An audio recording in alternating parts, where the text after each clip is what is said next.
Ben Gillenwater, God bless you, sir. You're back. How are you? Yes, welcome. Wait, Welcome. Hold on a minute. This is not my podcast. This is your podcast. Listen, you're forgiven for a slip or two. We're both in the content world, so it's like it's hard to switch positions. Who's who here? Yeah, right. Welcome to your podcast, Matt. Thank you. God bless it. It's great to be here. And Thanks for having me. I am also happy to be on your podcast. God, that sounds great. You've been on several times. I met you years ago when you were starting Family IT Guy. I was very interested in, and still am very interested in, tech safety, especially around children, especially around devices that we think are innocuous, be they devices that we purchase for our own children as consumer products, or devices that are given to our children by the state, by all states. We have one-to-one devices rolled out all over the place. And these are not all safe, and they are portrayed largely as being safe. They are given to our children with monitoring devices that everybody knows you can get around instantaneously. Yeah. You were getting into this because you had your own experiences with tech, and you have since become this national kind of phenomenon around trying to help people understand with your own technical spin and experiences what's going on. We were talking just a couple days ago, and you brought up the age verification, right? And there are a lot of states like Utah, right, that are passing age verification laws. I believe Idaho's in there as well. If you try to, look up pornography sites, there's that, gal that pops up, and yeah, right. Yes, that's right. And Australia also recently passed an age ban on social media. So there are all of these state answers to, hey man, like you can't buy alcohol until you're 21. Mm-hmm. You can't go look at all the porn you want until you're 18. I initially was like, awesome. That sounds great. And if you have an 18-year-old and he or she wants to observe pornography, I don't think it's a good idea, but that's better than the 12-year-old, just like we don't want them, drinking themselves silly. Yeah. But you introduced me to different perspectives on this, and instantly I was like, oh no. Take it away, my guy. Yeah. So, right. Like you said, there's a lot of activity going around with laws that are framed as, and probably are trying to protect kids. They're, framed as trying to protect kids. And on its face, like you said, I think that's really great. I think that the problem is serious. And I'll actually, I think whenever I look at solutions, like what's happening, what are we trying to do about a thing? Let's first understand the thing. What's the problem? What does the problem look like? How do we know it's a problem? And then the deeper we understand the problem, then the more we can have context with which to assess the potential solutions. Right. So, it's really the only way to do it. So let's talk about the problems that these laws are trying to address. And there's actually one primary problem. And it's algorithms, addictive algorithms. It's the same. I like to call them bottomless feeds. So when you're scrolling on your phone and it never stops, you know which apps do that and which ones don't. We know that Instagram does that. TikTok does that. YouTube does that. Snapchat does that. Sora, the new ChatGPT video app that is actually like TikTok, does that. No, I'm sure X does it as well. X, yes, it does. Now, any time that a human, adult or young or child, is exposed to an addictive algorithm, and I always refer to it as an addictive algorithm, that is their intentional design. The ones that I just mentioned are all operated by advertising companies, right? So Facebook is an advertising company, Instagram is an advertising company, X is an advertising company, OpenAI is an advertising company. In order to facilitate their advertising business, they need you to look as much as possible. They need eyeball time, because the more you look, the more ads you see, and the more they can justify selling more ads, because that's what they do. Which is not in itself fundamentally unique, right? Radio, same way. TV, same way. The difference is this is user generated. It's in your hand. You can go and go and go. And instead of having, do you remember when we used to scroll through TV and be there's nothing on? And you'd scroll and you'd scroll and you'd scroll. Yeah. And there's that funny scene from Toy Story where the pig's going around. He's oh, coming around. I gotta go. Cause he had gone so far away from the channel that he had to come back to 2, 3, 4, 5. Yes. You know, I was thinking about that just this morning, how it's funny that we used to do that, because now not only is it bottomless, not only is it right in your hand, but the TV I would experience is different than the TV you would experience. And they know like the channels gets better and better and better with every second you consume it, because it's gathering data about what will catch your eye and what won't. You and I, you introduced this idea of how the feed works, right? You can go newest, right? Which is like, okay, give me a chronological order of when the stuff came out, or just whatever it thinks you want. And if it's giving you something it thinks you want, it has nothing to do with who put it out, when they put it out, any of those things. It's tracking what you want. And I started sending you these funny things. I'm like, dude, it knows I want to see the Bushmen eating. Yes, I love and it's those. like those videos, I would see it. It's like somebody's just chewing a frog leg. And I'm like, I can't look away. With real gusto behind it too. I mean, right. The Or ones like, you do you sent remember me, the tomato? The guy had like the wooden spoon. He was like murdering a tomato. that looked so good. And you have that. It's like, that's all. Now, those are funny things. And I know it's happening, so I can laugh about it because I observe in myself, like, oh, this is really funny. Like, you can't stop watching The Bushmen. They're like, okay, now stop, because like it's silly. But like, you observe things about yourself. But young people, like if you're 15, you're not sitting there like, I wonder why this young girl's attractive, or whatever it might be. Well, and that's a really good. There's a lot of good analogies there that feed into the bigger picture of our discussion today, which is. So the difference between radio ads and TV ads and the ads that we see in these systems that use algorithms is measurement and data. And so the reason why Google is such a giant company from a financial perspective, and why Meta is such a giant company, and why, LinkedIn and X and all these companies are so big, and Snapchat, is because the data they gather is so specific and so personal that they can do very targeted ads. Like, have you ever seen how many dimensions there are to advertise on in Facebook, for example? No, I haven't. I actually have it charted out in one of my presentations. The list is so big that I had to like zoom out. It's hundreds of very specific dimensions that you can target ads towards. So that's, of course, very valuable. Especially in comparison, let's take talk radio. First off, the viewer has to select the channel, right? Because the radio is not changing as the viewer tunes in.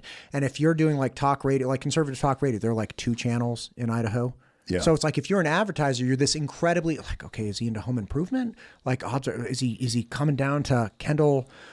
For like, who is this listener, right? Like we don't have capacity. It's like one of 2 channels. That's it. Just pick one and pick your time, and that's when your ad's going out. And it's not granular, right? So if I've looked at running ads for different businesses that I've been involved in on traditional media, like radio and TV and stuff. And so you'll get big demographic slices. Like, this show targets 25 to 44-year-old moms during the middle of the day. Sure. Who we think are like this, but we're not really sure because we don't know. Whereas if you run an ad on Instagram, it's like, I'm getting you down to like, what kind of car do you drive? What kind of phone do you use? How much money do you make? How many kids do you have? What zip code do you live in? What are your hobbies? What Facebook pages do you look at? Who are you friends with? All kinds of stuff. And so, and that on its face also wouldn't seem to be that big of a deal. But what happens, and what we have seen happen, is that when you gather a bunch of data about every individual, that data becomes really juicy for people that want to mess with you, and people that want to have you think certain things, or want to have you be angry at something or happy about another thing, like many of the world's governments and many of our intelligence agencies. So we've seen this play out, and whenever there's a major crisis, there's propaganda that happens around it, and there's opinion shaping. And the owner, like Mark Zuckerberg, has publicly said how he was blackmailed by the U.S. government in order to manipulate the opinions that were being shaped on his platforms. He's publicly stated, like, they blackmailed me. And when I tried to say no, they had one of their agencies sue me and try to destroy me. Right? So, like, we know that this is a thing. And even further, there's a repercussion that's in this dark manner. I'm actually speaking with interviewing Pro Tem Kelly Anthem on Monday. He brought up a topic recently about debanking. So it's like, I'm not even going to sue you. I'm just going to go to the banking industry and say, Ben Gillenwater is no longer somebody you can bank with. And the bank, US Bank, ICCU, B of A, anyone, they'd be like, wait, we can't. They're like, never again. And so you get a note saying you can no longer store your retirement, your funds, whatever, your paycheck, nothing comes to these banks. All of a sudden, you have no capacity to engage in the American financial system anymore. So now let's say you have $1 million in your retirement, or you got like 100,000, like whatever money it is, you get a paycheck. What are you going to do with that? You can't even get a paycheck because where do you go and deposit the check? Right. Well, and your accounts can get frozen, which means you don't get your money. Right. And we saw that happen with the truckers in Canada that had the wrong opinions. Their bank accounts got taken. Their money got taken. If your money gets taken, how are you supposed to eat? How are you supposed to pay your heating bill if you live in Canada in the wintertime? Or let alone your rent, How are you going to buy diesel for your truck? Yeah.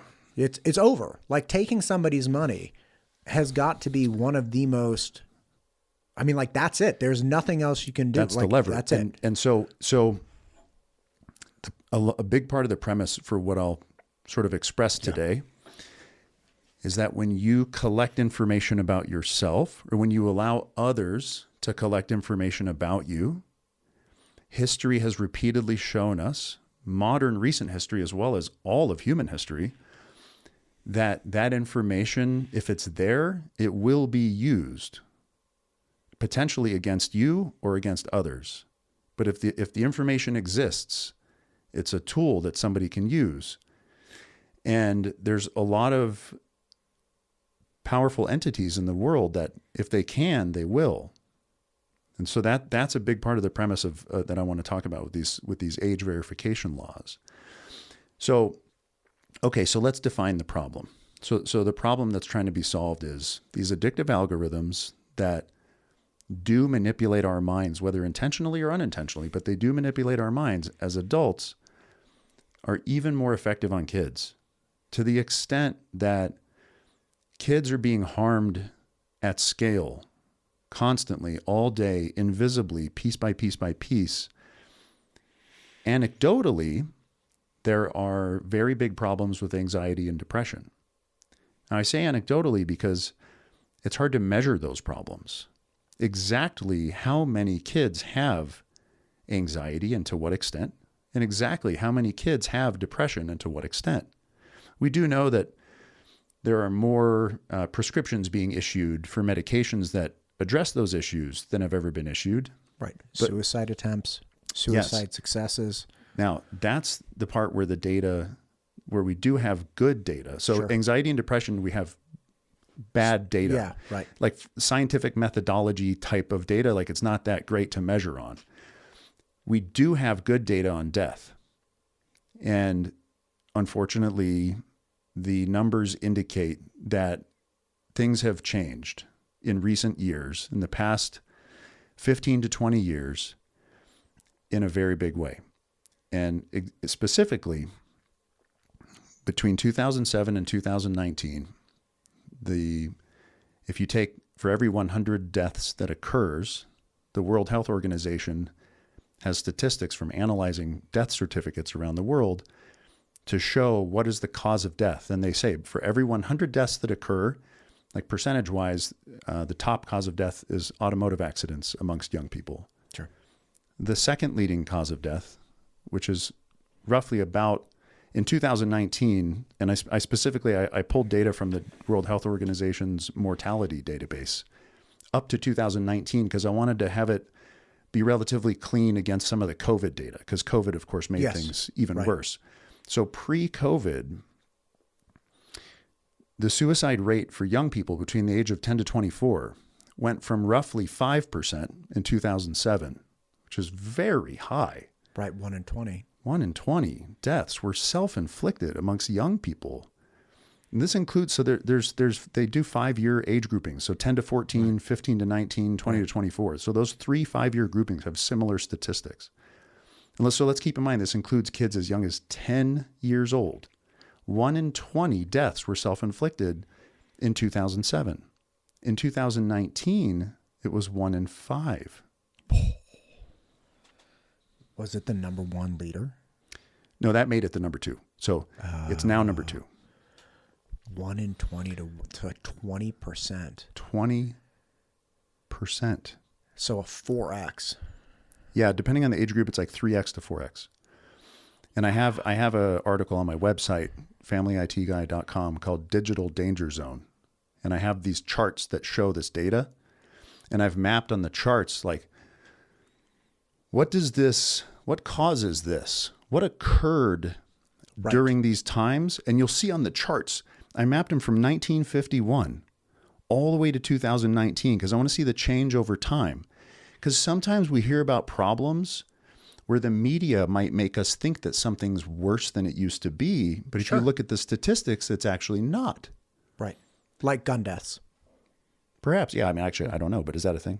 I believe that we have been trending down as far as like violent crimes. Yeah. Just, but again, it's very difficult to understand because anytime we see something, and look, I might be off on the gun deaths. I remember hearing more positive things about that, where it's like, no, it's actually, we're trending in a better direction. Yeah. But that does not help you at all if you turn on your phone and you see somebody getting shot. Right. It doesn't help. Right. So there's those things where we perceive that the problems are a certain way. So I just want to highlight that there is a suicide problem that is very, very real. And there is correlation, and not causation, because we don't have direct ability to measure causation. But the correlation, when you look at my website on these charts, you see that the numbers, the lines go up and then they bump up right close to after the release of every major new social media platform. The story that tells me is that when we started putting internet-connected smartphones with addictive algorithms in our kids' pockets and their backpacks and their bedrooms, it's hard to even say these words, but they started killing themselves. Children, including the age group of 10 to 14. That's the problem.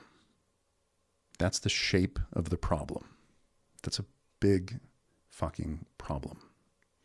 And to be clear, that's just the worst result. Yes. There are other 98% bad, yes. 95% bad, 90% bad. I was speaking with somebody the other day I ended up in a conversation about young men struggling with exactly what you're talking about, with access to algorithms that just prey on them relentlessly, internet connected, computers in their pockets, the trauma that they experience, even self-inflicted by, for instance, watching pornography all day long, or getting addicted to video games all day long, right? Like all of these things, we have a generation of young men that, in the absence of groups of competent, successful, seasoned men helping them understand, like, listen, what you're doing is essentially drinking a Diet Coke while you're starving to death. You think this is giving you something that you need to survive, but you're not going to get it. And you're just going to die chugging down this Diet Coke, because the young men want an intimate relationship. They want to have a partner, right? They also want competence. They want to be successful. And again, I've really suffered in my earlier years from video game addiction, and it was a problem. Now, mind you, I had a lot of things going on, so I was able to pull myself out of it. But there was a period of time where my entire feeling of competence and self-worth was coming from a fictitious character that was like a dwarf paladin on, whatever the video game was. And these things, like to look at myself at that in those moments and be like, oh my God, this really isn't real. And to have the wherewithal to be like, what do you actually want?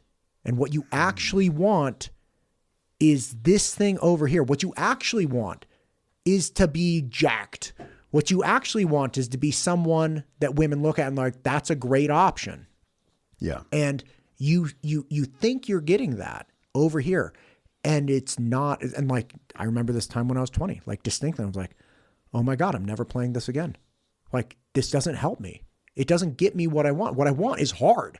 And here we go. Like, yeah, man. So there was a hill behind my house in Berkeley Hills, right?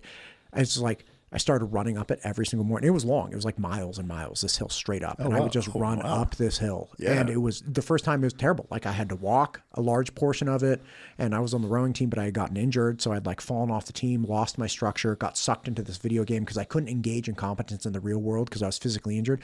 It's terrible. But pulling people out of that, it's like, this is how you get there. And it's gonna, listen, this is gonna hurt, but you're gonna get what you want at the end, because you will become a person worthy of the attention of women. You will become a person who can navigate the world successfully, not as a scared reactionary individual. Yeah. All of these things the phone is offering to people. And I am horrified about the prospect of a whole generation of people that can't break free of the grips, because we will no longer have the competent men. We will no longer have men that are great options for women. Yeah.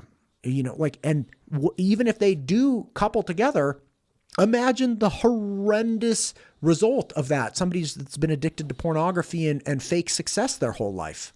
Yeah. And you're tricked into thinking that you have social connections when you don't. And so then you don't really learn what those are and what the trade-offs are of real relationships. And, you know, the most valuable things are the hardest things. Right. And they are the things where you need to say no to other things in order to get the good stuff. Did you ever see that Ready Player One? Great book. Yes. Yeah. I thought that was such a beautiful representation of, you know, obviously the story arc is that these people are sucked into this video game. It's just kind of the way the world is. They've neglected their real world. They've neglected actually taking care of their environment, of having real connections. And to get to the end of the story, where they break free of that, there's this reconciliation where they finally meet each other, and they're bearing their actual selves. They're like, okay, this is actually who I am. Like, I'm not some big jack dude. I'm like some really overweight chick. And they had to work through that reconciliation, but then they actually saw each other as people, and they were able, in that way, they were able to come together and get through it, and then start improving their lives. Yeah. And that's where the opportunity lies with these gigantic problems that we're seeing play out right now, is that there's a lot of opportunity for positive change. Yeah. And so I keep interrupting you. I'm sorry. no worries. You know, that's the problem. So this is kind of the shape of the problem. And as such, and you know, other states and countries have felt like, okay, well, this is bad. Let's put the kibosh on this. That's right. Yeah. And it's really taking hold. There's a lot of people reacting to it, as they should. I think then it's worth talking about what are the costs and the outcomes of the various solutions that are available. And so if I think about like a core set of principles, and I want to shape a solution from scratch, which is kind of what I think about all the time doing the family IT guy. What do the problems look like, and what do we do? And that's what I make my videos about, and that's what I write articles about and talk to people about. It's like, what the heck should we do? What's the constructive path forward? When I think about this stuff from scratch, I think about two things primarily: community and education. Community is who's your tribe, who's on the same journey with you, who shares your incentives, who shares your values, who are your people. You know, you start with if you're lucky, you know, you have a beautiful, like an immediate family, Right. Parents, siblings, grandparents, uncles, aunts, friends.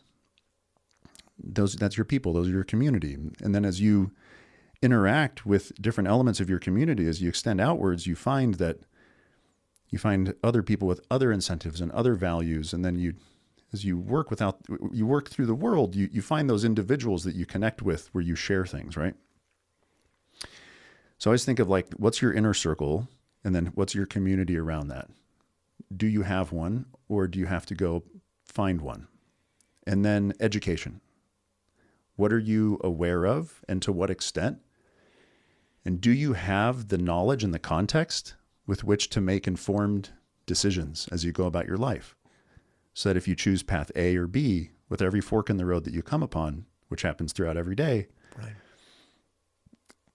Typically we make decisions with our emotions more than we make decisions with data, with information, but information plays a big part. And so do you have the information you need to make smart decisions? Those are the two things. Those are the core principles that I think about the most when I think about how do we address problems like addictive algorithms. And because I think about the internet, what does it look like for kids to be on the internet? And so the addictive algorithm thing is like one of the biggest problems. And there are others, but we'll leave those for another day. Sure. I mean, the free video game, the free app, the free, Yeah. like those are all, again, similarly designed to be hyper addictive. Not necessarily the algorithm, but again, things that suck kids in and they cannot get away from. Yes. Do you remember Flappy Birds? Perfect Oh, example. yeah. Oh, that was huge, right? I mean, Huge. that was like, It Yeah. got taken, the creator of Flappy Birds, which was like one of the OG ridiculous never ending apps, got removed from the App Store by the creator because the creator was like, oh, this is not good. Like I made a monster. And there are old iPhones that are now sold for like $10,000 to $20,000 with the original copy of Flappy Birds on it because it's like this relic of somebody being like, oh my God, this is too good. Like I Yeah. made a sugar that nobody can stop eating. Like Yeah. we need to eliminate this recipe. yeah. It's pretty wild. Yeah. And so okay. So there's the problem. Yeah. Is there anybody on the planet, maybe there are, but for most people on the planet, is there anybody that's going to go like, oh, we don't need to solve that problem? Like, yes, we all need to solve that problem. In fact, this problem in particular, and looking at, speaking of laws, like looking at who votes on these laws seems to cross all the party lines and all the colors and all the different flags and all the teams and all the things where people go like, that's the one thing, right? Is we should save the kids. That's the one where all the politicians can pretend to be friends and everything, right?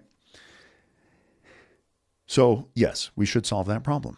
Okay, so community and education, those are the core. So I also think another one of my, like a philosophy of mine, I like to frame it as skills versus rules. For those of us that are parents, if we think about how do we want to raise our kids and how do we set our kids up for success? If we give them nothing but rules, my opinion is that they are not set up for success. In fact, probably set up for failure in a sense. If it's just, don't do that. And that's all there is to it. Nope, that's not allowed. Don't do that. That's a rule.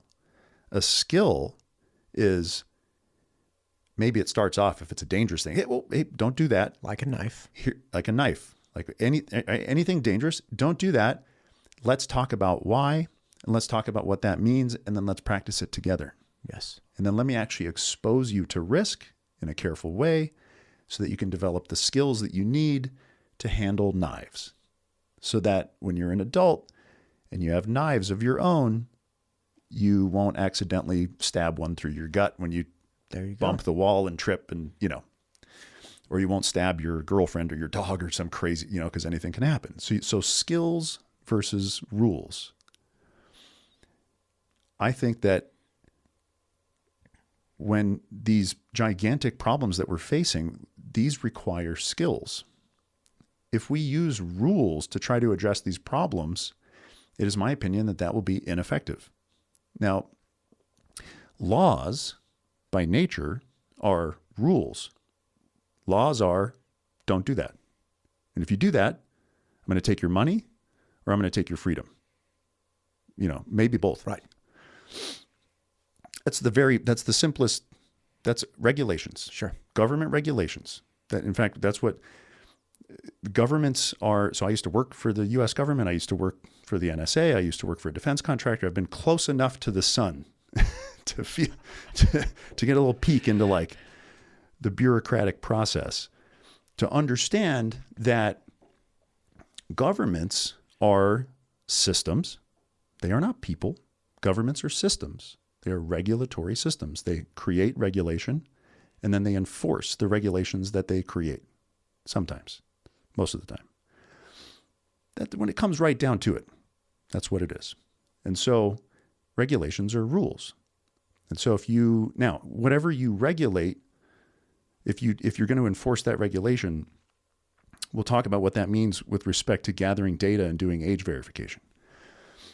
So that's a premise I want to work from. So that's the shape of the problem, and those are my principles and my philosophies around how do we address that problem.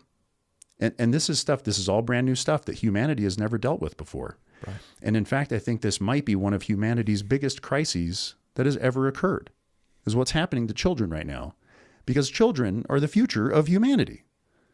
If we break all the kids, what does the world look like in 20 to 50 years, right? Like for me, I think about today, but I also think about like, what's the precedent? What's the future decades out?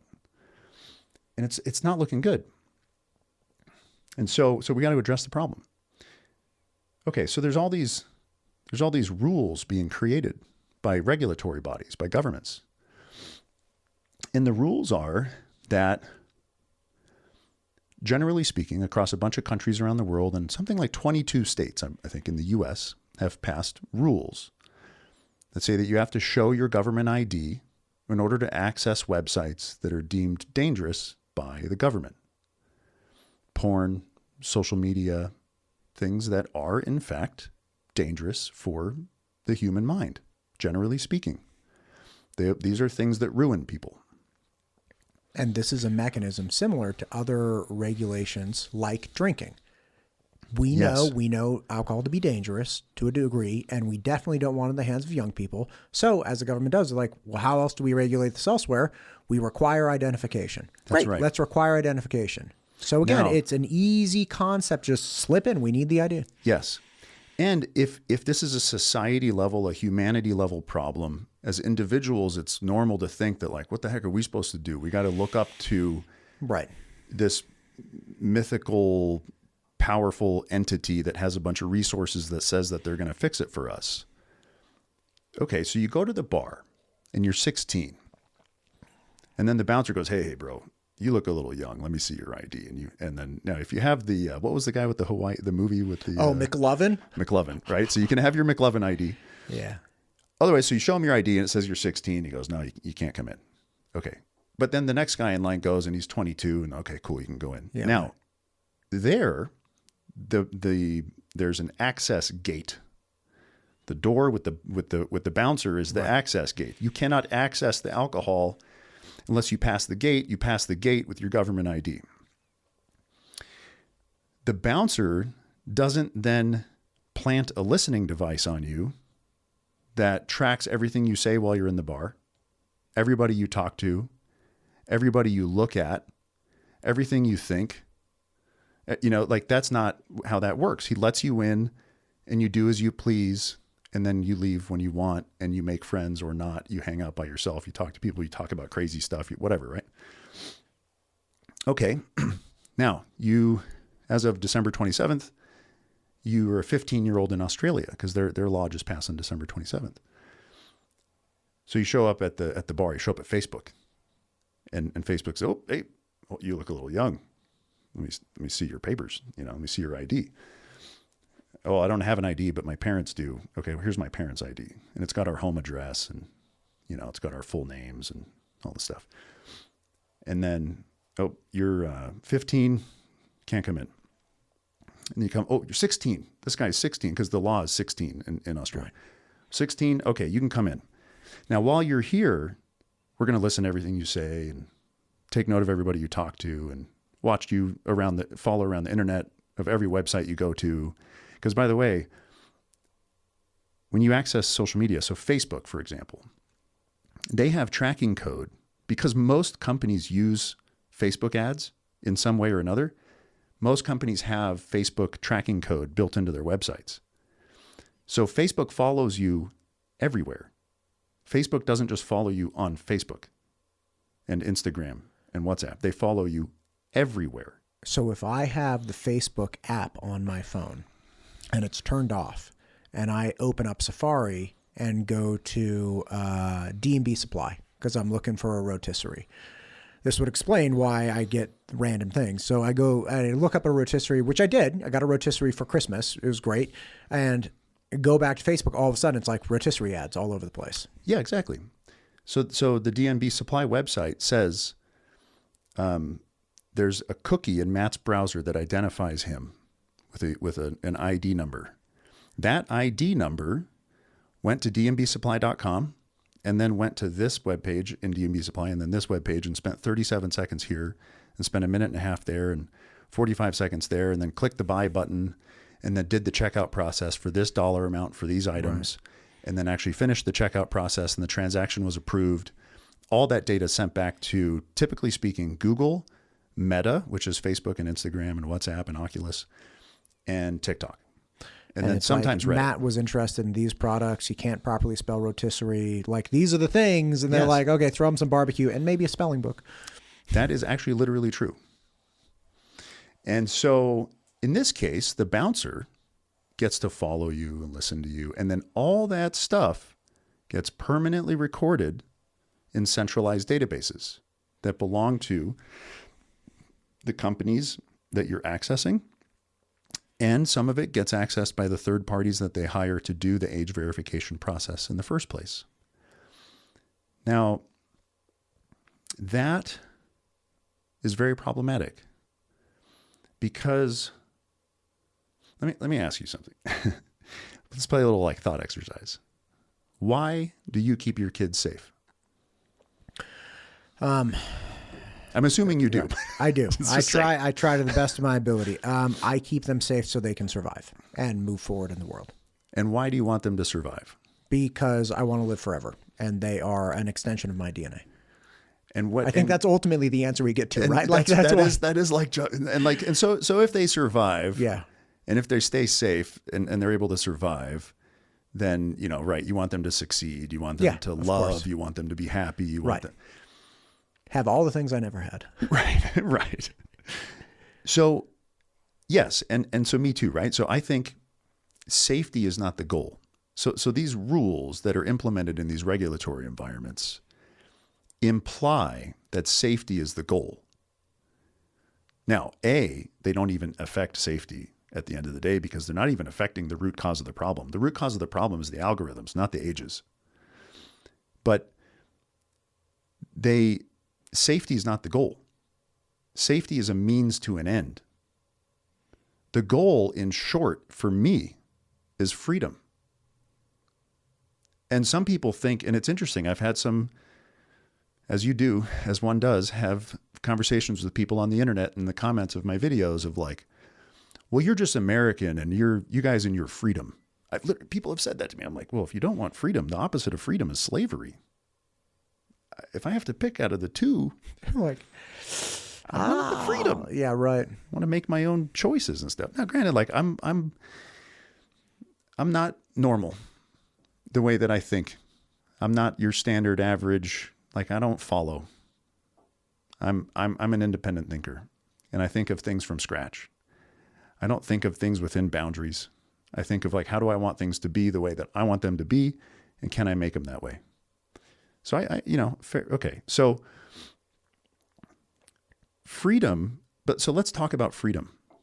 So freedom to move, freedom of movement, right? Can you drive down the street without anybody watching? And if they're watching and recording data on where you drive, do they get to tell you where you can and can't drive? Which they do, by the way, and they can and they do. So like this happens in the US.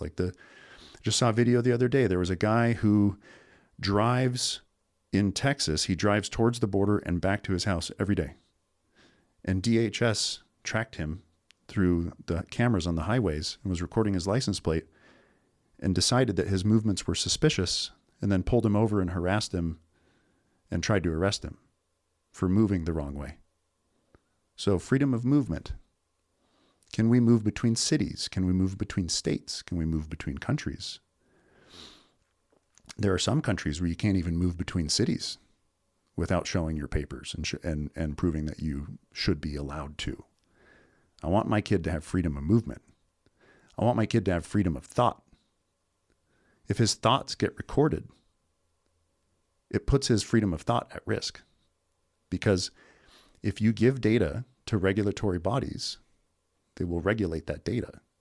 If that data includes your thought patterns get regulated and controlled. That's not freedom. And if I may, if they can control the things that enter your head that then derive thoughts, like the Hunter Biden laptop, they're like, hey man, we don't want people thinking that Hunter Biden has this laptop, has done all these things that are evident on this laptop. We don't want people thinking that. Right. So let's constrain their access to this information and in effect change the way they would otherwise think, which is literally what happened in 2020. That's 100%. So if the idea is we don't want people, nobody's controlling my thoughts. Yeah, they are, man. Absolutely. 100% all the time. All the time. I used to work for the people that do it. Like, this is not a conspiracy. This is real. Right. Like, this is common. It's not publicly talked about or shown. I mean, Edward Snowden showed us a bunch of it, but even that, like, he's a relic. Like, we don't even think about that. It was like, oh, that was Obama era, or that was whatever. Yeah, that like, was back then. But by the way, it's all still the same. Nothing's changed. Like, we're all smarter now. It's actually worse now. Freedom of movement, freedom of thought, freedom of speech, freedom of relationships, freedom of work. What if you have the wrong opinions and the wrong movements on the internet, and your employer in the future has access to those things and you can't get a job?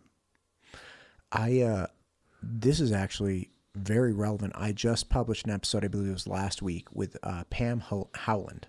Pam Howland's an attorney. She's an employment attorney.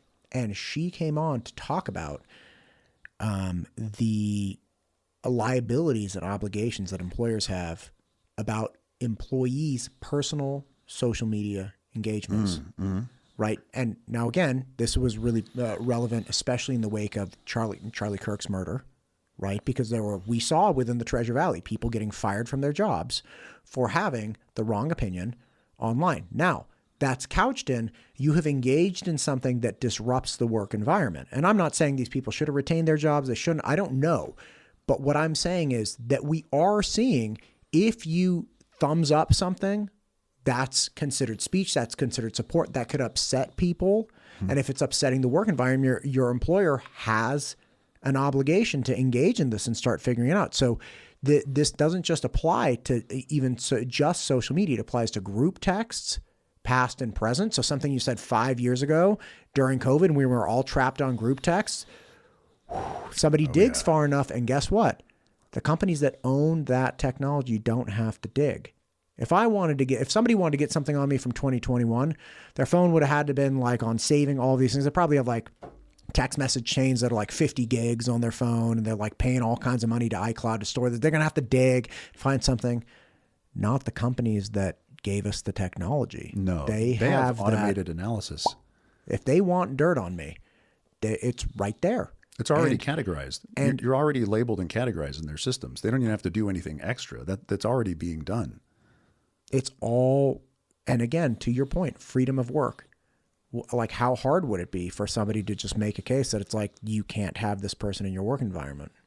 Yeah. And like, what about if I'm trying to have a romantic relationship, and my past somehow is surfaced and used against me of something I said when I was a kid that was recorded in a database, and then now the person I was going to have a romantic relationship with doesn't want to be with me, or something like there's a million. So let's actually talk about some concrete examples. So Can I share one with you right now? Oh, please. Yeah. And I'm not proud of this. Well, 50-50. This is juicy. Yeah. In 2020, there's it's kind of wild. It was during the COVID time sometime. No, excuse me, it's 2021 because my podcast was my original podcast. This is actually the hoodie, the Engine of Matt Todd. The original podcast was actually like fully formed and functioning, and it had capacity. Like, I had capacity built without knowing it for years, right? Nice. There's a school board election that comes around, and there's the school area that I moved from was incredibly, as you can imagine, Northern California, pretty liberal. And there was one particular person who was running for the school board, more conservative guy, like, look, man, can we just get back to, like, let's make school board meetings boring again. Like, let's make education boring. Let's not get caught up in all these other nonsensical things that, the community was gripped by. And there was someone running against him. 2 people, in fact. And one had run previously, but he was running again. He was full court press, all these things. And one day I get a text message from someone. They're like, hey, man, are you aware of his tweets? And I was like, whose tweets? So like the dude running against him, are you aware of his tweets? I was like, no. What are his tweets? And all of a sudden I get screenshots from 2012. There were these tweets. Like 8 or 9 years prior. Like 10 years prior. Yeah. Like a decade prior. Yeah. And somebody had sifted through hundreds and hundreds of tweets and arrived at, you know, things that you and I would consider to be like, oh man, come on, that's pretty classless. 10 years ago, not running for anything, just a dude. It's like, fine, he puts on some tweet about a sexy teacher, like whatever, man. Like, I'm not following you. But it was brought from the grave. And I executed exactly what you would imagine, which is I did like a small clip about him. I'm like, hey man, I'm not telling you to vote for him or not, but like, just be aware these are his thoughts on things. This came directly from his account and using the platform that I had developed. And again, I'm not entirely proud of it. I don't think he was the right guy. It's none of my affair. And I didn't tell people whether or not to vote for him. If they like the tweets, they like the tweets. If they don't like the tweets, they don't like the tweets. Yeah. It's you make the call, right? But I've engaged personally in things, you know, kind of as I consider my former life, where it's like, oh, it's darkness, man. Well, that's real. I mean, that's easy, you know, to slip into for sure. Especially if there's competition or arguments or things like that. And that's where the skills thing comes in. That's where the opportunity for our kids is like the internet is permanent. If you place data of you speaking or typing or a photo or a video on the internet, it no longer belongs to you. It is not yours anymore. And it will be there forever. It will be stored by the company you gave it to, that you consensually gave it to, and stored by all the governments and whoever else steals it or buys it or whatever. Because most of the big valuable databases get hacked anyways. Every major company we deal with has been hacked at one point or another, either by commercial hackers or by government hackers. I got an email this morning. My former medical insurance settling a class action lawsuit for $50 million. And I am one of the plaintiffs. Yes. Great, man. Right. Great. Now you gave my medical records away. Mm-hmm. Yeah, it's all HIPAA and all this kind of stuff. Some of the tightest regulations that there are that it turns out aren't really followed that well. And it's all BS. If your data touches the internet, and that's the problem with medical providers using these internet platforms that belong to others. That data doesn't belong to you anymore. Now oftentimes you can't do business with a medical provider without participating in these systems. And so you make the trade. And then you hope that someday, years or decades from now, or this morning, your stuff doesn't get stolen. And now, like your medical data, imagine the story that medical data could potentially tell about somebody that they may or may not want to be public. This is where the privacy thing comes in. People go like, oh, privacy, why do I need privacy? I'm not doing anything wrong. Well, you can't have freedom without privacy. So unless you want to be a slave, you have to practice privacy.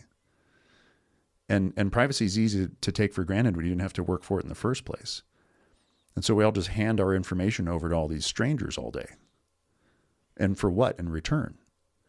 To your point, you haven't had to work for it. I've thought about this. I actually met Mike Baker of has been on Rogan. He actually lives in Boise. I met the Mike CIA guy. Yeah. I met him a few months back. We were both at an event. I'd love to have him on, but I'm small potatoes, right? But he talks about the efforts he goes through to have privacy. Yeah. And, like he drives an old truck, phones, like all of these various things. And I've thought about that. I'm like, I wonder if there's a way for me to engage in that. And were I not engaged in the professional pursuit I'm in, like I might have a shot. As of now, impossible. Like it's absolutely impossible that I have any manner of privacy. But even if I wanted to, I'm going to have to switch out my car because I got like a 2020 or 2021 Highlander. That's not good. Like Toyota knows exactly where I go all the time. All right, so I got to get a different car. As does your auto insurance company. as does a bunch of government agencies. There we go. Just from a car, that's already. Yeah. Like and I all have the license plate readers and all the other things that are following you everywhere you go, and the phone that you put in the car that follows you everywhere you go. Right. So even if we eliminate the car, then you go to the phone, you need access to your children, or at least that's the feeling that we largely have. Well, our kid, like all of these different things is like, okay, as a private citizen, for all intents and purposes, it's pretty much impossible for me to claw back my actual privacy. Yes. And that, okay, good segue into we are past the point of having perfect privacy. Long time ago. Long time. And it's really, really degraded now. That doesn't mean that we shouldn't stop feeding the machine.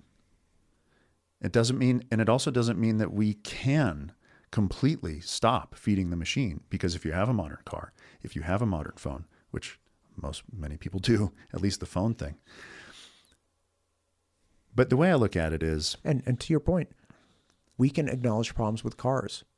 That doesn't mean we're eliminating cars. Right. These have risks. We understand they have risks. Skills versus rules. Yeah. We have risks. They have risks all over the place. Environmental factors, even if you want to look at like brake dust, right? Being struck by a car, driving the car yourself. Just because things are risky doesn't mean we always just step away from them completely. Right. And we have to be careful about the rules that we implement or that we support in regulatory environments that control how we drive or what we drive. So I think it's important to look at things that violate privacy and to try to avoid them, because history shows us that when you trade privacy for freedom, you lose both. So let's talk about a few examples. You mentioned social media posts getting people in trouble.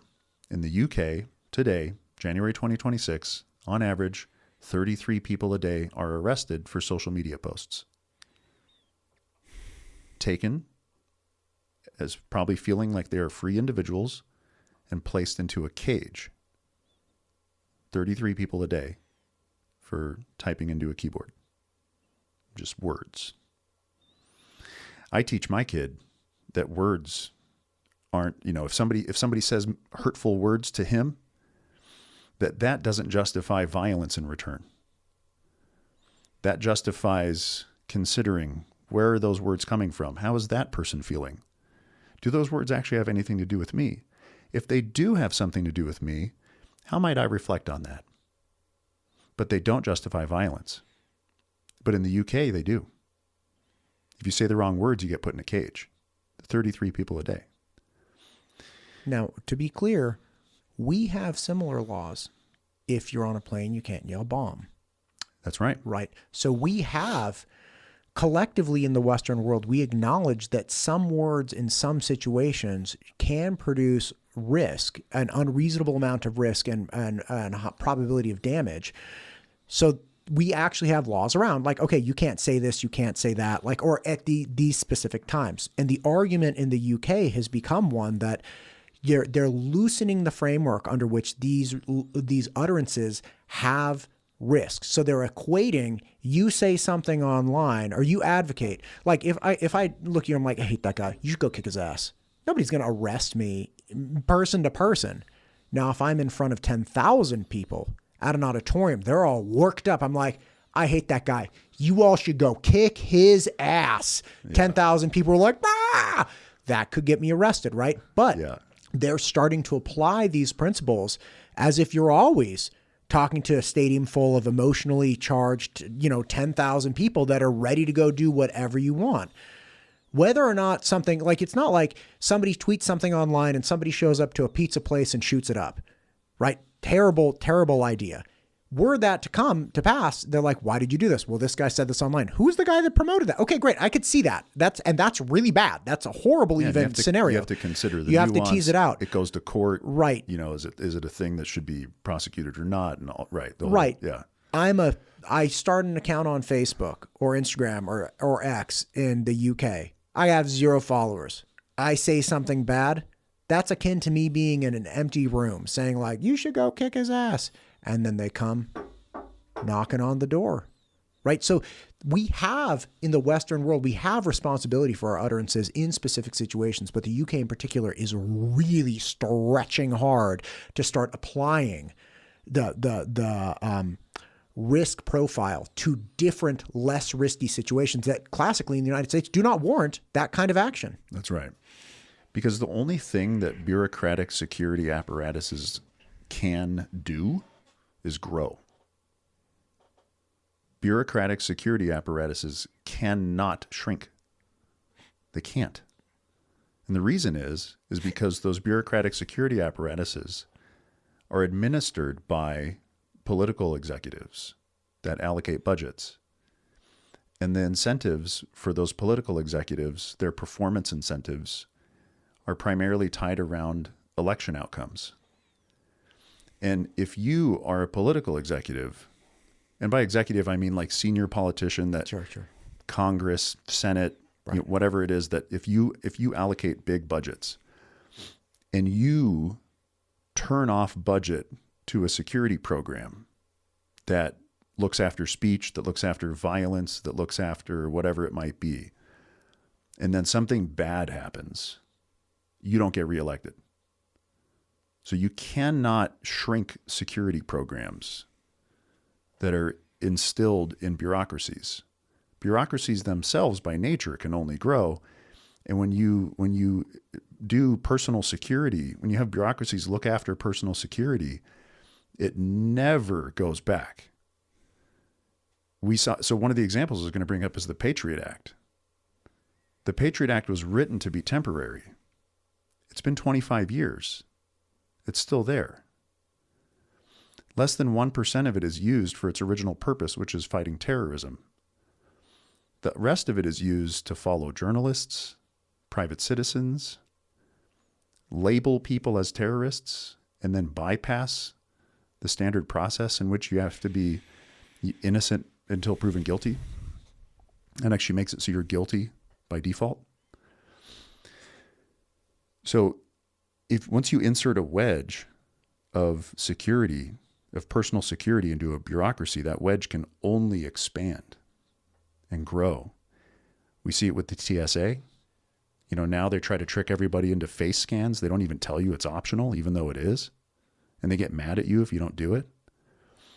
We see it with ICE, the Immigration and Customs Enforcement, and what's going on right now and the precedents that are being set around completely bypassing our judicial system and labeling people as guilty first, and forcing even kids into facial scans.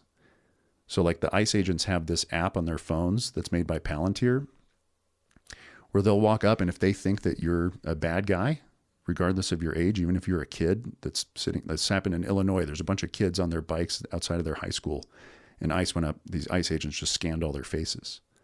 So now those kids are in permanent databases as suspects, and you can't opt out.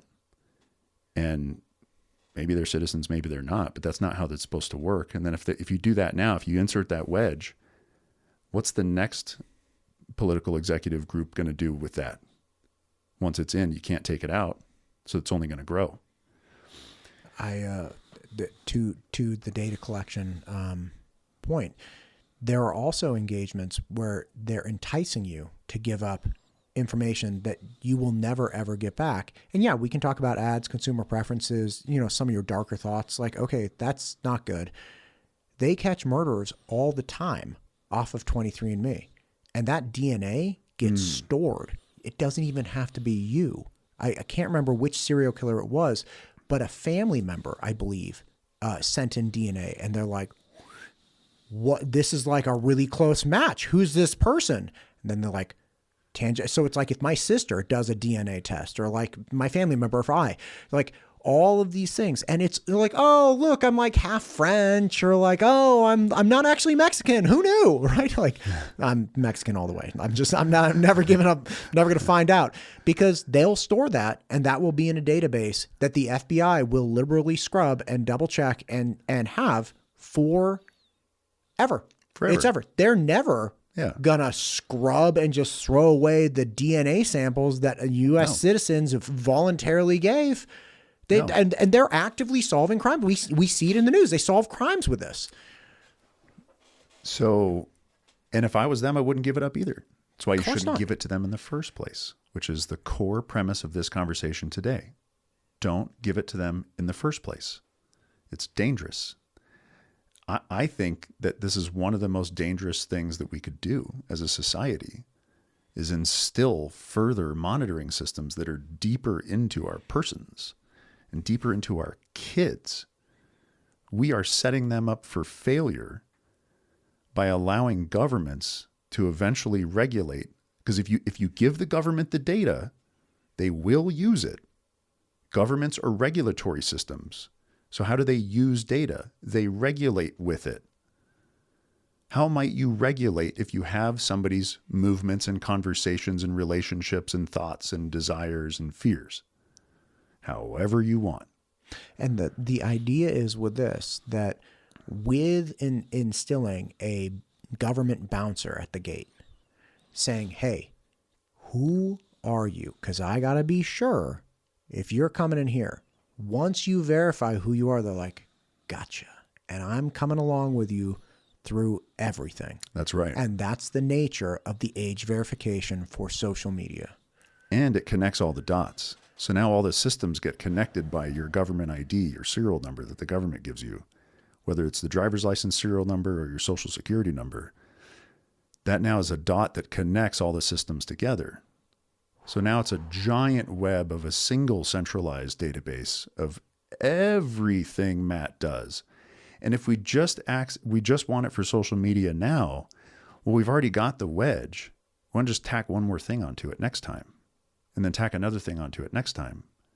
And then before you know it, all of the internet is no longer pseudonymous or anonymous. It's all tracked. Now, it's all tracked in a certain extent anyways. This furthers and deepens the centralization of the tracking effort. So, okay, and one of the things people will say is, and people have said this to me, well, there's privacy laws. That is meaningless, because, and history shows us that. And there's a really, it's modern history, and some people may think it's not modern enough, but 1940, the U.S. did a census. They conducted a census nationwide. And prior to conducting the census, they had concerns that if you collect all the data on all these people, that it could be abused. Because you're collecting who lives where, who lives together, and you collect their nationality and their backgrounds of what countries did they come from. And then sometimes census includes stuff like income data and stuff like that. And so the U.S. government enacted these very strict privacy laws. At the time, it was the premier, like, these are solid. Like, you're going to go to prison and get a really big fine. I think the fine was like $50,000 if you use this data for anything other than census purposes. Fine. 1940. 1942, the Japanese bombed America. They dropped bombs in Hawaii. President Roosevelt shortly thereafter signed an executive order that canceled the privacy laws. They got all the census data and then went and rounded up all the Japanese people at gunpoint and then imprisoned them for 3 years for being Japanese. Now, here's and what I like about this example is that people could say, well, we should have done that. That was a good move. There could be people that say that. There's arguments for that. Sure. The Japanese bombed us. We know that there's cultural ties back to the homeland, that if you're Japanese, that you're going to side with the Japanese instead of the Americans or whatever. So maybe we should have done that. And that's actually not what I'm talking about. I have no opinions on whether we should have done that or not. Right. What I'm pointing out, they collected data, yes, promised they wouldn't use it, and within 24 months they're like, JK, we need it. Yeah. Here's a pen. I'm a guy in the White House. Boop, boop, boop. Go arrest all those people. Did they do anything wrong? Did they deserve privacy? Did they think that when they filled out the census forms, did the census group that conducted the census think that they were putting all those people's well-being and their freedom at risk? No, in fact, they were intentionally trying to prevent that from happening. But if you insert data into a system, into a regulatory system, the regulatory system will regulate with that data. Did you Did you ever see the movie Fargo with Frances McDormand? No. Like back in the day. I need to see it. I've heard it's really good. Yeah, it was really good. I actually wrote a really large paper about it. And it was one of my final term papers in college. It was like 20 pages, and I watched that and a couple other films. It was really cool. But to your point, there's Frances McDormand is this murder detective, and she's in, like Midwest somewhere. She's got this accent and everything. Norm is her husband anyway. Nice. And she's investigating this murder, and she is talking to this very stoic guy who, has a parole officer, and she's like, well, what do you think about this? And he's like, nope. She's like, well, have you been talking to anyone? He's like, nope. She's like, so, I have a phone record here, right? And it comes out, it's like a phone record. He's like, do you remember getting a call? Nope. It's like, well, that's funny because this call lasted 1 minute and 30 seconds. What happened in 1 minute and 30 seconds? This guy's just like really just furious. Imagine. Now, again, she got him to participate and get information out of him. She's like, what happened in that 1 minute and 30 seconds?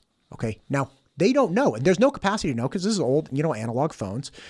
But just imagine in a social media arena where something really bad happens based on people that love frogs. I don't care. It doesn't matter.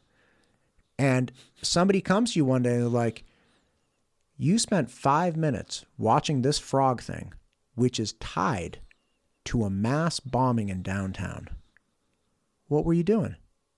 Like, I don't remember any frog thing. That's funny because you scrolled past it and then scrolled back. And you stuck on this frog thing for 5 minutes. And in fact, we even realized that you liked it and then unliked it. Why'd you do that?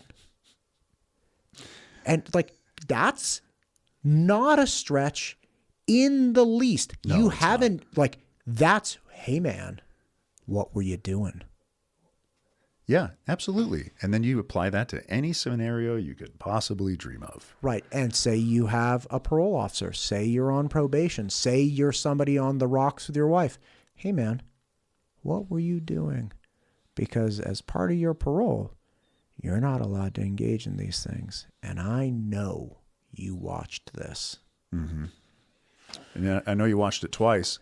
The first time you watched it all the way through, and the second time you watched 75% of it. And I have the data right here. Here it is. And you even sent it to Charles. You're not allowed to say these things. And you sent this thing where this thing is said. So yep. I know you didn't say it personally, but in effect you did. Right. Yeah. So there's that I think that's the fundamental thing is if you feed the data into the system can and likely will use it against you or use it against somebody at some point in time, and it's permanent. I think that's the thing. It's permanent. We have just started as a society collecting all this data about ourselves and just providing all the data. This is brand new, right? Like Facebook didn't come out on mobile phones until 2012. It's only been 13, 14 years. Like this is all new stuff where we're just finding out that oh yeah, if we feed everything in our mind into some place, into some database that doesn't belong to us, what could possibly go wrong? And there's been a bunch of stuff that's gone wrong. And if safety is a means to an end, and if the goal, and granted, plenty of people will disagree with me, and that's okay because to each their own. But if the goal is freedom, as defined as we've discussed, freedom, movement, speech, to become a human without being bounded by outside forces. So if you bind something and you restrict it, you restrict the good and the bad at the same time. And I want my kid to have a full spectrum capability of becoming whoever he wants to become. I don't want him to have boundaries that are predetermined based on something that he put into Facebook when he was 13 because he was required to put his government ID, which also, by the way, if kids have to show ID, we all have to show ID. This is a collective, every human has to show ID. So, and there's I'm actually going to look through my notes here real quick to make sure that I'm not forgetting anything, because there's so much to this. Yeah. And as you're going through, you know, I remember as a younger person talking to a mentor of mine, and this is when I was like really young, like going into college or midway through college. And it was like, look, man, you want to make good decisions because you don't want to carry around a lot of baggage. And in my life, just remembering bad decisions I'd made, and made for a myriad of reasons, not the least of which I'm a human and I've never lived before. And I, make bad decisions along the way. And now I make fewer and fewer, and, how bad that the degree of badness is not that bad. It's like, okay, I published an episode. Maybe I shouldn't have published it. It's like, well, whatever, but to imagine that I make some bad decisions and I'm personally kind of haunted by that just as a nature of being a human. Could you imagine if the government knew all of these terrible things? Right. Like some of these things I'm going to the grave with. And to imagine that somebody in charge of my bank account's like, you remember that thing? I mean, and again, I'm not like a murderer or a terrible violent person. Like I've never been in a fight. Like I'm not like, these are things that I'm just like, dude, here's one for you. This one, I will never shake this. I got to find these people and apologize. I had a paper route. And damn it, man, I was not the best paper boy. Like that's a fact. And I'm throwing these papers around Christmas time and it's cold outside, man. I'm on rollerblades. It's like a Thursday that had ads, or a Sunday or something. No, it was Thursday because it was really early. Sunday, it was like sun would come out. But it's like Thursday morning, and Thursday they had big ad inserts, and Friday was chill, Saturday was chill, Sunday was train wreck. So it's like a Thursday paper. Got this bag, I'm like hanging, and it's like an uphill slope to this person's house. I'm like, I'm just going to throw it. I'm going to throw the paper. The paper's like 10 pounds. Like, so I turn because I have to turn because you can't actually throw it like two-handed. Yeah, you got to, I'm like hammer throwing, right? And I launch it. Now, this particular person, I had actually hit their double doors before, like smack, 5:45 in the morning. You think somebody's coming through your door, right? So I already am like not great with these people. And dude, I let this paper loose. And the second I let it loose, I'm like, oh shit. And it goes up. They had a porch, covered porch, 2 columns. The columns were wrapped in Christmas lights. Okay. It hits the top of the column, one of them, and proceeds to slide down the entire column, breaking every single Christmas light along the way. So not only did I almost take out the column, the structural integrity is now compromised. I've destroyed your Christmas decorations, and there's your dumb paper all torn up with like Christmas lights in it and stuff. You know what I did? You know what kind of person I was? I went up and switched the papers. So there were no Christmas lights in it, and I just left. So if they complain, I'm like, was there any damage to the, like, what do you mean? Yeah. If there was lights, there would have been lights in the paper, right? And there was like, there's going to be an investigation. I hold on to that. And I was like 15 at the time.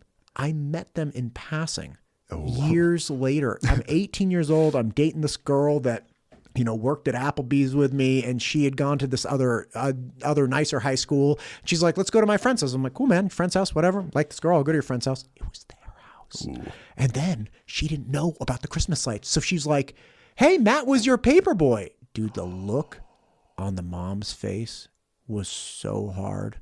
Like she looked through my soul. And I carry that with me every day. And have for the last, almost 30 years. Amazing. And it's like, that's just being a human. Yeah. That's making mistakes, and that's being dumb. And golly, man, could you imagine where I would be, even if it was never used, but I realized all of the horrible decisions I made, and even the darker ones that I thought were stored by the government. I'd be walking around like, oh no, man. Better like not fib on my taxes or anything bad. Your show right now wouldn't exist. Because all the government people you talk to, but don't talk to that guy. You know what he did? He's a bad character. You can't go on his show. Well, they already know that, but they'd know why. At least they'd have way more data. But they find out later after they come on, But Yeah. yes, there's a chilling effect that happens when you gather information on people, and when people know that they're being surveilled, it shuts down, it limits your potential. That's just the nature of being spied on. When you know you're being watched, it messes with your head. Oh, sure. And so, okay, so let's talk about, so the natural follow-up is, okay, fine. So then what are we supposed to do? If the government can't fix it, which also, by the way, all the government does is the you know what the tagline is in my mind for government apparatuses? Unintended consequences. 1,000%.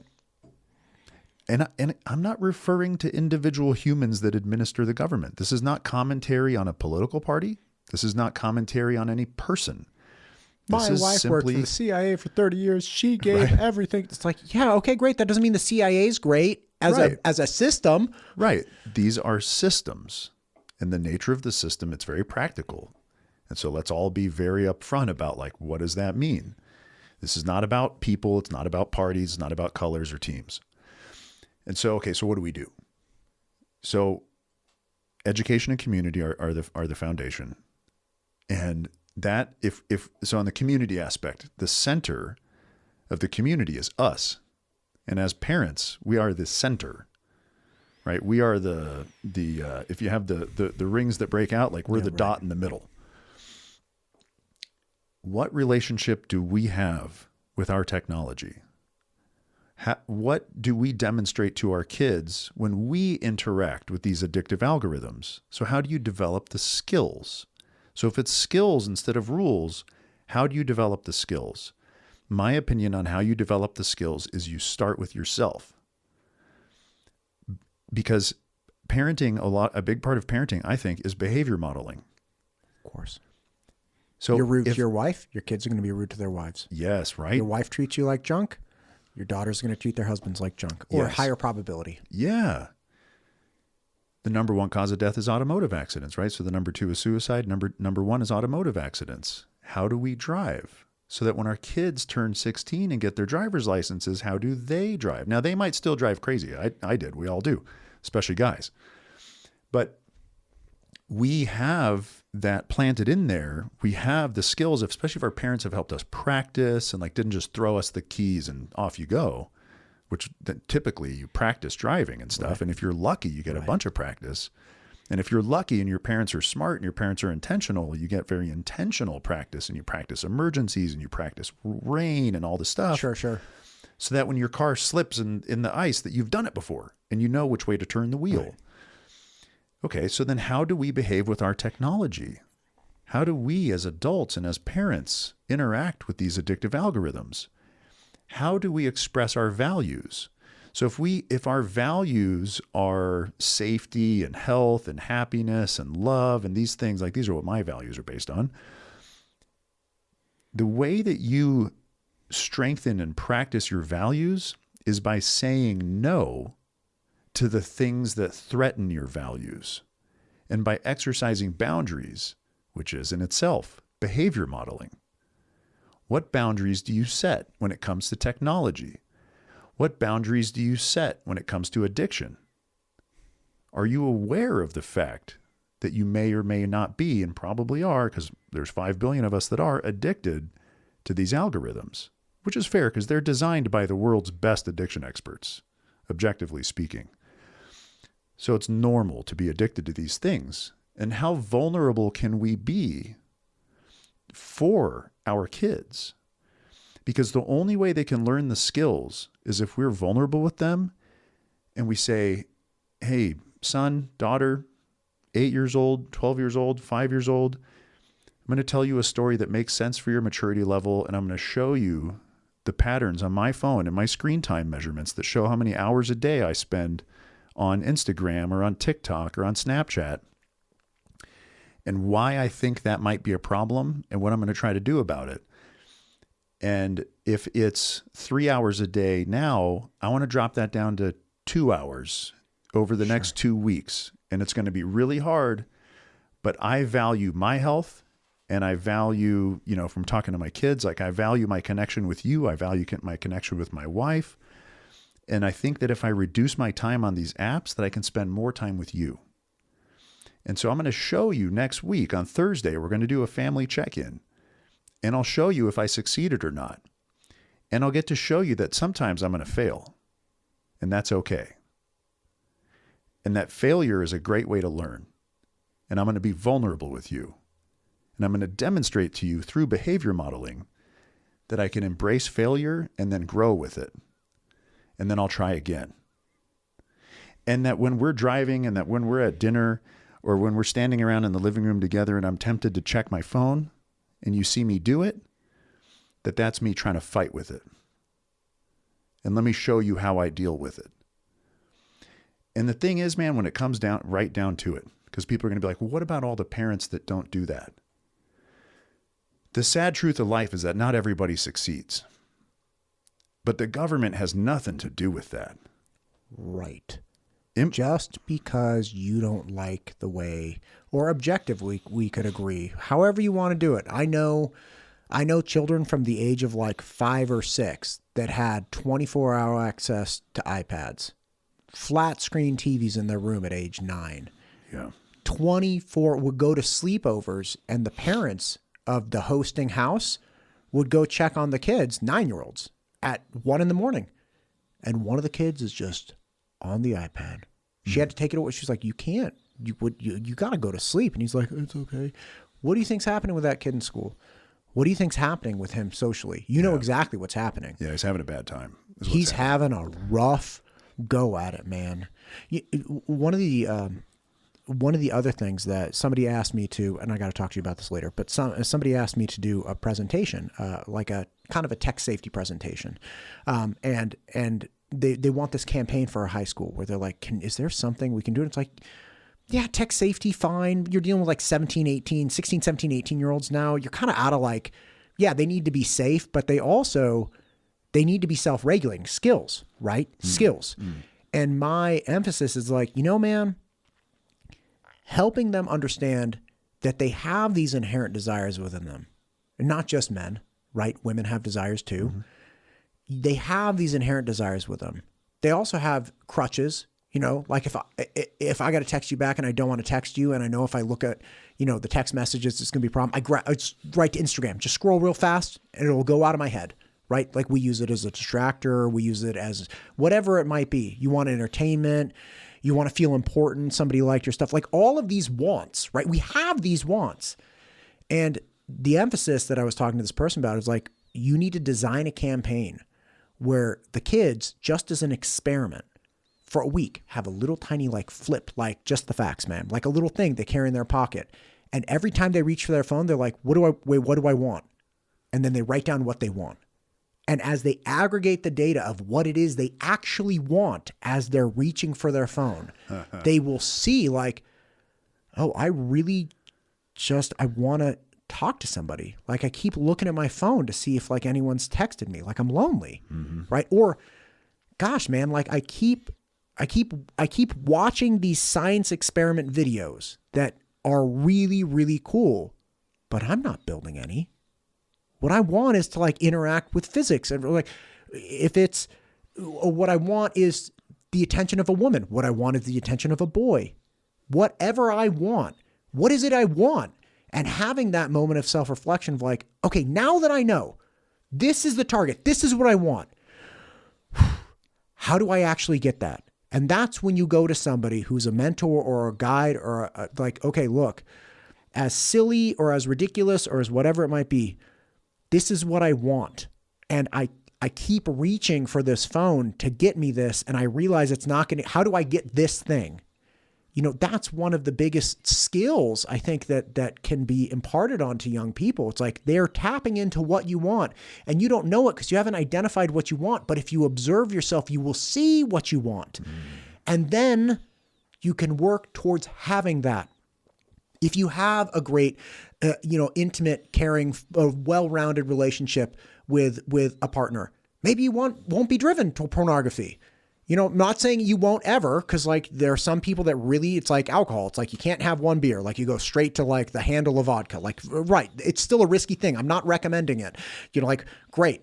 Okay, maybe if you understand that there's a hole in your heart somewhere, and that's why you keep looking for attention of men online, and you continue to push the boundaries of how you get more. Okay, what is that hole? Like maybe you feel unfulfilled in academics, or like all of these things. Just figure it out, man. Yeah. And you're only going to figure it out with this like real moment of catching yourself. Like, wait, what do I want? Yeah. And that, man, there's so much there. I love that.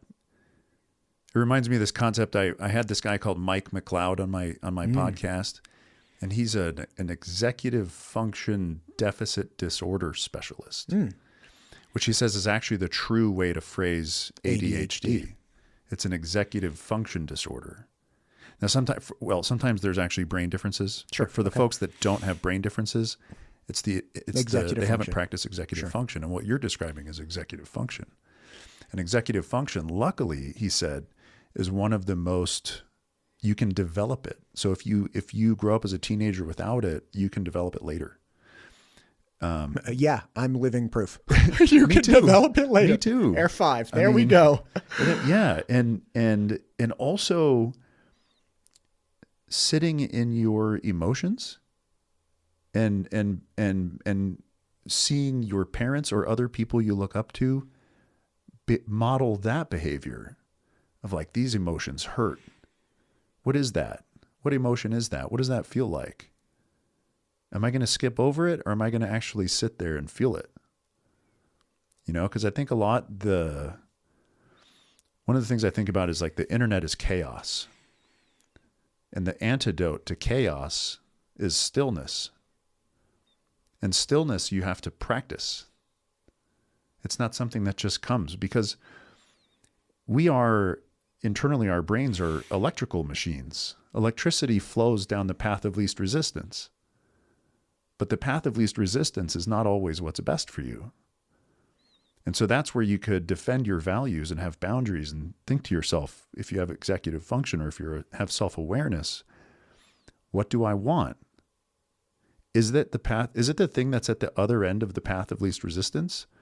Or is it the thing that's up that multi-mile hill in Berkeley that's the path of most resistance that's actually going to make me feel good? And so I think there's a lot there. I actually, ironically enough, and this is you'd think this was like a perfectly segued advertisement, but it's not. But I actually built a meditation app specifically based on this entire premise.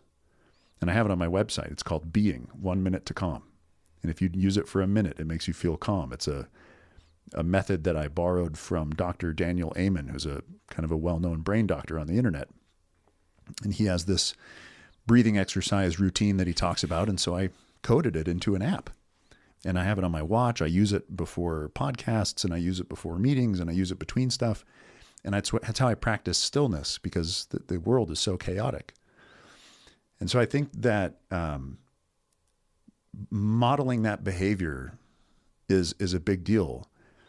And I'm very proud of my son in that way, and very happy with how I've apparently modeled that for him, because I'll randomly see him meditating or just sitting there and just breathing and just being in the moment. And it's a wonderful, like I see him do it, I'm like, whoa, that's freaking cool. Like that kid, he's 10. And if he's doing that now, like that's pretty awesome, And so I think the answers are not the easy answers. The path of least resistance is the rules. The path of least resistance is taking what is effectively your responsibility as a parent to protect your kids and giving it to some strangers, or giving it to a system that doesn't share your incentives, that doesn't share your values, that doesn't really have values. It's just a system. It's a regulatory system. And if you outsource your security to a regulatory system, that's a false premise. Nobody's going to invest in your security other than you. No strangers are going to expend their resources for you unless it benefits them. So I think there's things that can be done, but they're just not easy. And the easy stuff doesn't work. Yeah. Yeah. I echo every single sentiment you just threw out. When I talk to parents a lot of times, about tech and about getting ahead of it or getting out from under it rather, and all these different things. And I know I've shared with you when I kind of went through my tech cleanse with my kids. You know, we weren't a tech family. We didn't let kids watch TV every day, like all day or anything like that. You know, COVID hits. Everybody knows how that turned out. Now they got to have tablets. It's like seeing your 3-year-old doing like reading time in preschool on a tablet. It's brutal. It was terrible. So I didn't like it when we were in it, but it becomes part of the family dynamic, right? And we arrived at a time collectively as a family where I was like, okay, we're in hell. This is terrible. Okay. Like they're screaming every day. The kids were totally dysregulated. They would tell us, and I recounted this. And again, another thing that I'll take to the grave with me, when we would take the tech away from them for a week because they got in trouble, they would self-report that they were happier at the end of the week. And it was always like, great, here's your tablet back. You know, it's like, why could I not see that and just be like, and we all do it. Let's keep this party going then. Yeah. If you liked hanging out with us, if you liked, sitting in bed or going for a walk or whatever, instead of being sucked in anyway. Dude, and we all do it. That's the thing is like anybody listening to this that goes like, oh shit, that's me. Do I feel shame? Do I feel, no, that's normal. Totally. That's the trap we've all sort of just been walked into. Right. And that is okay because that's the way it is. You know, and it can be changed. And 2026, I feel in my gut, is a lot of positivity that's going to come in 2026 because there's a trend. And the good thing about these rules that governments are implementing is that they indicate the passion and the drive and the wave. People are looking for an answer of like, they're like, this is a problem. We need to change something. Yeah. Yes. And we want to fix it. But, and again, just to close the loop on this, when I finally did arrive, I'm like, okay, this is going to hurt. And I went to my wife. I was like, this is what we're going to do. Cold turkey, no questions asked, no apologies. This is going to hurt. And she's like, because again, it was like our system. It's like, we almost felt like the only time we could get 5 minutes for a cup of coffee is to give them the iPads. Yeah. But then the 5 minutes of cup of coffee became these screaming. And like, so we never actually had peace because the things we were using to get peace created chaos. And I was like, we got it. And she was like, okay, I'm in, like, rip the Band-Aid off. But before I did that, I sat down my 13-year-old, and I think he was like 11 at the time. And I was like, listen, man, the party's over. I don't expect you to be happy. Your younger brothers, they're going to lose it in about 5 minutes, okay? But I want you to understand that I am here. I'm taking this away. There's going to be a hole. And I want you to tell me right now what you would want to fill that hole with. If you could design your life, what are you interested in? What would you want to do right now? And I promise you, I will help you do that so you don't even care about the dumb iPad. And he was like, oh, he was not happy, but he was like, okay, I want to learn how to like hunt. I want to learn how to cook. Like I want to learn how to build things. Yeah, nice. Like he had these things teed up. I was like, wow. So literally I was like, that's amazing. Done, man. And we took the iPads away. Exactly what you think happened. It was real bad. When are we getting it back? Never. Yeah. And that day I went out and bought this BB gun, pellet gun, BB gun combo, actually dual fuel, dual ammo. And dude, it was winter. It was the middle of winter. And I went out we were living in an area that had a lot of construction. And I stood outside for 10 hours while they individually took hours with the BB gun shooting cans. I was like, I will be here as long as you guys want. And I froze my ass. I was like, I will do this all day, every day. Yeah, man. Because freezing my ass off out here is so much better than being in hell in there. Yeah. And that's the life we engaged in. And for the people that are using this easy button, you have to fill the void somehow. For teenagers, these are where my friends are. This is where my friends are. Yeah, you want to know why your friends are there? I had friends on the swim team. You want to know why? Because I was on the damn swim team. I didn't have friends on the football team because I wasn't on the football team. If you drop your kid off at a climbing gym every single day for 3 months, guess where that kid's friends are going to be? They're going to be at the climbing gym, right? You're there because you exist there.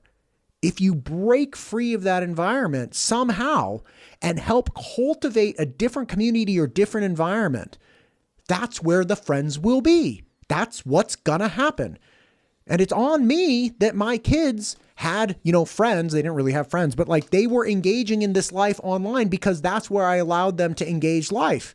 I wasn't allowing them to engage life with hunting and shooting and building and all of these things. They like that.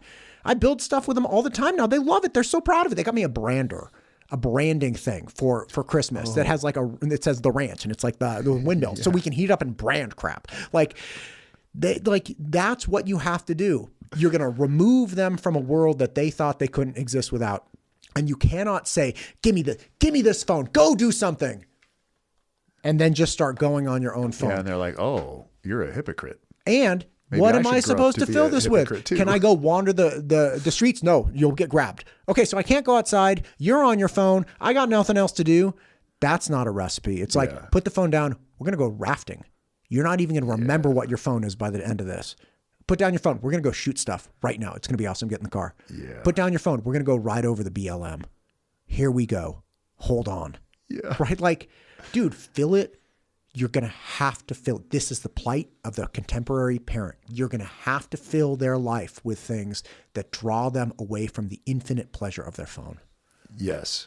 And you know what, man? At the end of the day, even if filling it replaces it with boredom, that's better. Oh, it's great. Like relatively speaking. So your kids are living the life, man. Like and that's, you are investing in the thing that is doesn't just appear by default. You're investing in a thing intentionally and making it happen.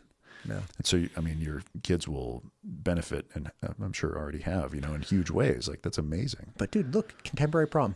We slipped. I don't want to say we slipped. We got really sick over Christmas. I didn't get sick. Everyone else got sick. So my oldest son, he didn't leave the couch for like a week and a half. Yeah. Super sick. Yeah. His brothers got sick. My wife got really sick. Everyone's sick. Well, what are you going to do, man? Yeah, you guys we don't let them play iPad games or anything, but they play like, Xbox. They play games where they can't play with other people. Yeah. We have an original Nintendo, right? Yeah. So they're playing like Small World, like the OG role-playing games. So they were playing games. That was over Christmas break. And it's like, okay, like I liked playing video games over Christmas break as a kid, no problem. But dude, I told my wife last week, I'm like, oh no, we forgot. Like it has to end. They just spent all weekend playing video games. It has to end. And they're going to be really mad, but we got to rip the Band-Aid off. Yeah. So like, that's what I'm heading into this weekend. Slipped, but we're reorienting. And it only took 1 weekend. I'm like, oh, wait, we just wasted our time by. That was Christmas break. Yeah. That was a unique experience. Let's get back to reality now. Yeah. Yeah, man. And that's just, that is reality. That's right. It comes and it goes and it's never perfect, but you have a goal in mind, you have objectives and you go after them. And that's all you can really do, man. So I think that's amazing. So that's a beautiful way to really, wrap up the conversation here. I think of what do you do? That's what you do. It's one of the exactly things, if you can. Yeah. Yeah. If you can. Not everybody can. Not everybody will succeed. Yeah. Skills versus rules. Skills work, rules don't work. We got them bow and arrows for Christmas this year. So now it's like in the backyard. And of course, amazing, it only took once where one of the kids is like, how high do you think it'll go? And it's like, I live on an acre and a half. That son of a gun flew across the property. Their little dogs in the other yard almost went over the fence. And I'm talking like 100 yards away. Ooh. We were like, oh no. That's so great. Gotta happen. Love it. But it's like, then they're like, do you think we could light it on fire? Now they want to do like the flaming bow and arrow. And it's like, sure, man. Let's do it. Let's do this. Let's not use your knife. Let's find a straight stick. We'll light that puppy on fire Viking style. Just I'll send you a video. Yes. It'll be great. Ben, God bless you, sir. Every time we talk, I'm so happy we connect. Thank you for what you're doing. Thank you for your insights here. Because again, I did not see it this way. And I come back to like, we teach our kids to engage with dangerous things, knives, driving cars, like all kinds of things. And the idea that, we're just going to outsource it completely and give government more data and they'll keep your kids safe. Man, I'd rather train them to be safe. Yeah. I love that. Right on. Thanks for coming in, buddy. We'll do it again. You're welcome. Thank you.